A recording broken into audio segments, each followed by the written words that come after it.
Bienvenidos and welcome to another episode of Spain on a Fork. Today, we're coming in with another pasta dish, but not just any pasta dish, one of the most iconic ones that hail from Spain. We're talking a Spanish tuna pasta with paprika and garlic. This is known in Spain as just Macarrones con Atún. And let me tell you, this dish has layer upon layer of so many great flavors to it. It comes together in about 20 minutes, and the best part, it's all done using just one pan. Folks, serve this pasta dish next to a crunchy baguette, and of course a bottle of Spanish wine. More specifically from the region of Jumilla, you're gonna have yourself an instant trip to beautiful España. Alright, let's begin by getting our ingredients ready. I'm gonna drain 2 cans of tuna in olive oil into a fine sieve with a bowl underneath.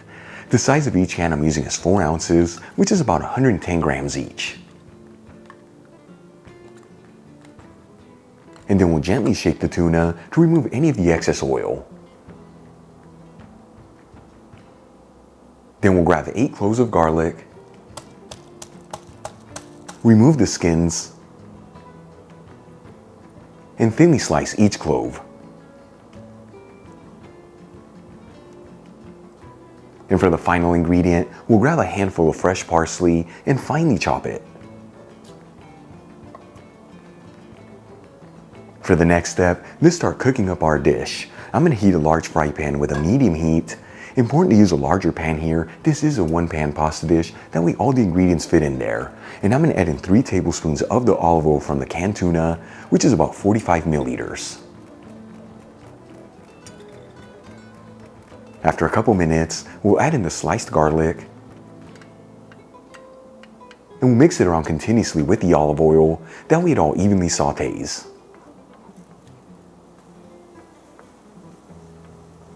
After 3 to 4 minutes, and the garlic is lightly browned, you don't want to brown it too much, otherwise you can easily get a bitter flavor. I'm going to add in 2 teaspoons of sweet smoked Spanish paprika, which is about 5 grams. You'll find a link where you can get the Spanish paprika I'm using in the description box, and if you buy it from that link, you'll also get 25% off your order.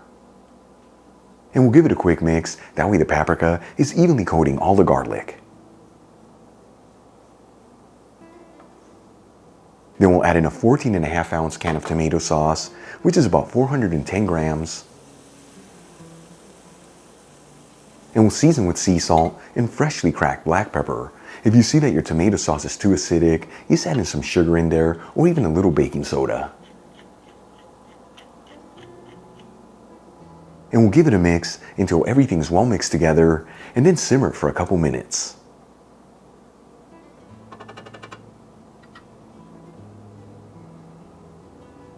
After about 3 minutes, and the tomato sauce has slightly thickened up, I'm going to add in 2.5 cups of vegetable broth, which is 600 milliliters. Of course, you can also use water here if you like, but by using the broth, it gives the pasta a beautiful lift of flavors.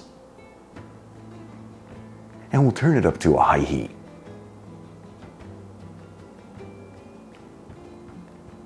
Once it comes to a boil, it's time to add in the pasta. I'm going to be using penne pasta here, as it's a typical one used to make this recipe. However, you can use other types of thick cut pasta here, such as rigatoni or even fusilli. I'm going to measure out 2¼ cups, which is 8 ounces, or about 225 grams. And we'll add the pasta into the boiling broth. And you don't have to mix this continuously, but do get in there every 2 minutes or so, that way the pasta doesn't stick together and it all evenly cooks.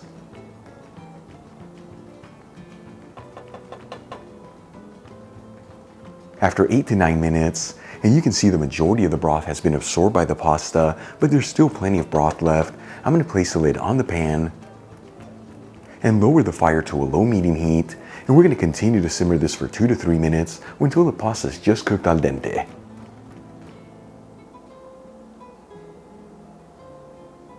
Once the pasta is cooked al dente, we'll remove the pan from the heat,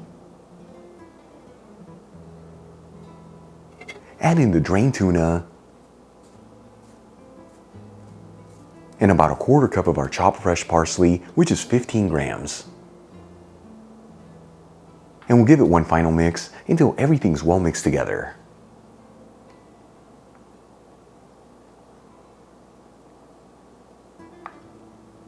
And check it out, our Spanish tuna pasta with paprika and garlic is done. You can serve this directly out of the pan or even add it into some serving dishes. Either way, super easy to make. Came together in about 20 minutes, and with each spoonful, it's going to fill your body with so much Spanish goodness. Let's give it a try and see how it turned out.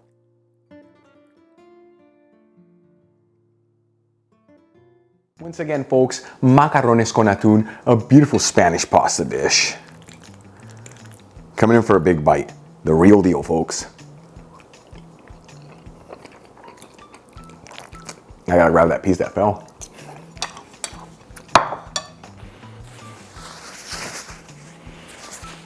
This is truly a dish to get so excited about because we grabbed the most basic pantry staples and got so much flavor out of that dish. And you know, there's also something very magical about these one-pot pasta dishes, as the starch from the pasta stays in there and it tastes things to the next level. Once again, folks, give this a try at home. Serve it next to a crunchy baguette and a bottle of Spanish wine from the region of Jumilla. You're gonna have yourself an instant trip to beautiful España. Really quick before I go, shout out to a couple of my patrons, David Houston, Britt Saunders, Tandy Irvin, Debbie Lee, and Maria. And guys, thank you so much for being patrons of Spain on a Fork. You know how much I appreciate you. If you enjoyed today's video, hit that like button, leave me a comment below, and if you're not subscribed, don't forget to smash that subscribe button and click on the bell icon. That way you can get notified every time I release new content and to become a part of the Spain on a Fork family. Till the next time, hasta luego.